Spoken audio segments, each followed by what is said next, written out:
नमस्कार भक्तों, आप सभी का स्वागत है हमारे चैनल मन भक्ति पर।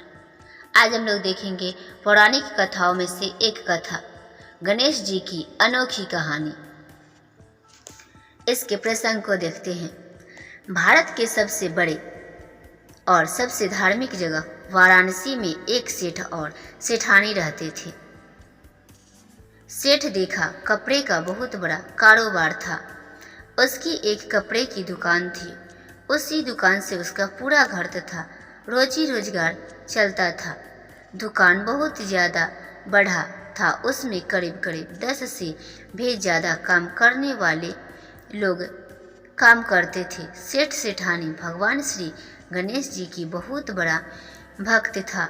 वह हमेशा सुबह उठते ही भगवान श्री गणेश जी की पूजा आराधना करते हुए श्री गणेश जी को भोग लगाकर ही अपना खाना खाया करते थे। वह भगवान के प्रति बहुत ज़्यादा भक्तिमय होकर उसकी भी पूजा आराधना किया करते थे। एक दिन भगवान श्री गणेश किसी काम से कहीं जा रहे थे। रास्ते में उसे भूख लगी थी। तभी श्री गणेश जी ने उसी सेठ सेठानी के खेत के ऊपर से गुजर रहे थे। उसके खेत में गेहूं का पौधा लगा हुआ था। गणेश जी को भूख काफी जोरों से लगे थे। उसने गेहूं के कुछ दाने खा लिया था।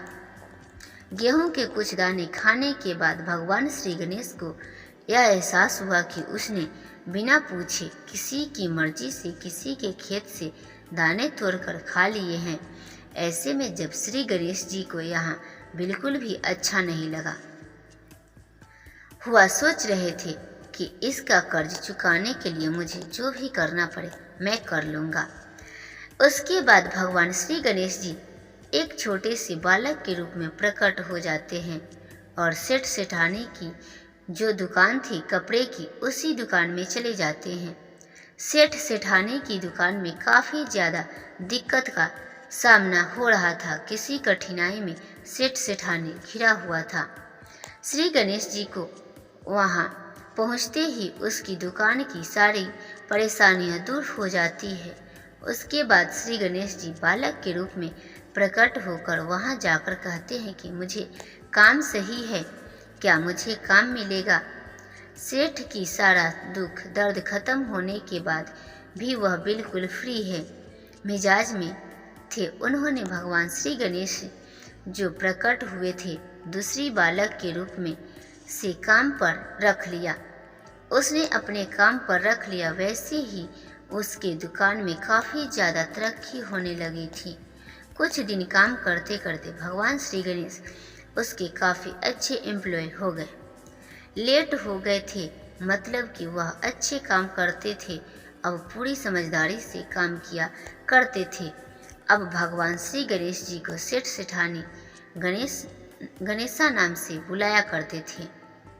सेठ और सेठानी गणेशा के काम से बहुत ज़्यादा खुश हुआ करते थे, जिस कारण से उन्हें आप अपने दुकान से हटाकर अपने घर लेकर गए थे काम करने के लिए। अब गणेशा सेठ सेठानी के घर में जाकर काम किया करता था। एक दिन की बात है, सेठानी किसी काम से बाहर से आई थी और बिना हाथ पैर धोए वह मंदिर में प्रवेश कर रही थी। उसके बाद गणेशा जो छोटा वाला उसके घर में रहा करता था, वह कहता है कि बिना हाथ पैर धोए मंदिर में प्रवेश नहीं करना चाहिए। इतना सुनते ही सेठानी को गुस्सा आ गया। वह तुरंत ही उस सेठ के पास गया और कहता है कि यह बालक मुझे जो मन सो कहता है। तभी सेठ कहता है कि ऐसा क्या कह दिया एक छोटे बालक ने? सभी सेठानी कहती है कि यह मुझे मंदिर में प्रवेश करने से रोक दिया है। तभी सेठ पूछता है कि ऐसा क्या बात हो गई है?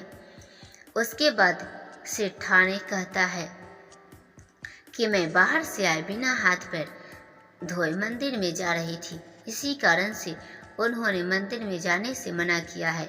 तभी सेठ करना है कि यह तो बहुत अच्छी बात है, बिना हाथ पैर धोए बिना सफाई किए हुए मंदिर में बिल्कुल भी प्रवेश नहीं करने चाहिए किसी को भी।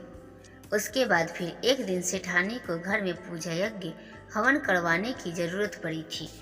सभी लोग तैयार हो चुके थे। यज्ञ का पूरा सामान आ गया था। यज्ञ शुरू हो गई थी। उसके बाद सेठ गणेशा से कहता है कि जाओ घर जाकर देखो, सेठानी है रेडी, तैयार हो गई है तो उसे बाहर आने के लिए कहो।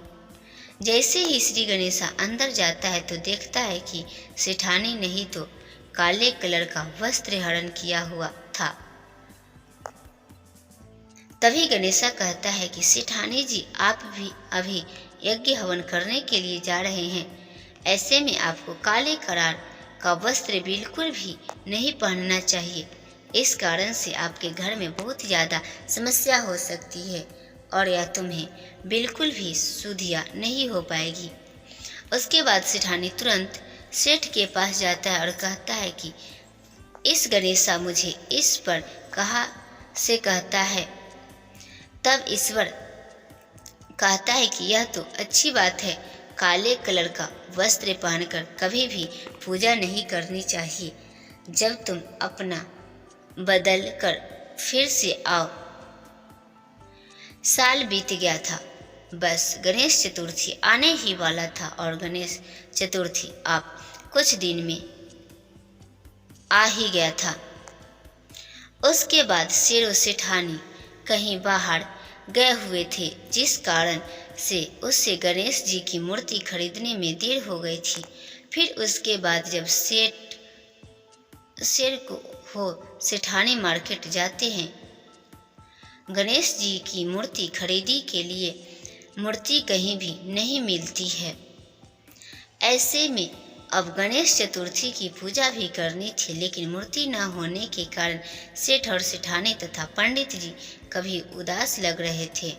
कभी सेठ सेठानी से पंडित जी कहते कि आप लोगों को पहले ही मूर्ति का व्यवस्था कर लेनी चाहिए, अभी मूर्ति कहाँ मिलेगा।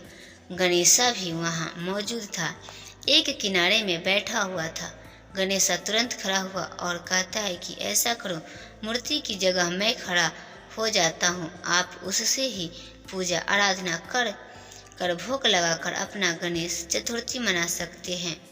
यह सुंदर सेठ और सेठानी को काफ़ी ज़्यादा गुस्सा आता है।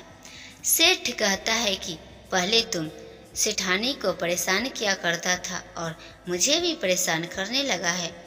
उसके बाद गणेश मूर्ति की जगह पर खड़ा होता है, अपने असल स्वरूप में श्री गणेश जी के रूप में प्रकट हो जाते हैं।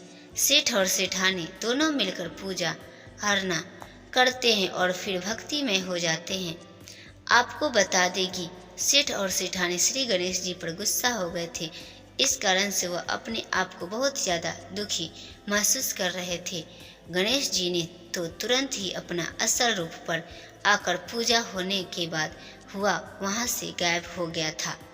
उसके बाद से सेठ और सेठानी अपने मन में काफ़ी ज़्यादा दुख लेते हुए रह रहे थे। सेठ और सेठानी दोनों सोच रहे थे कि मैं कितना बड़ा गुनाहगार हूँ कि मैं भगवान श्री गणेश जी को अपने घर में नौकर रखा हूँ।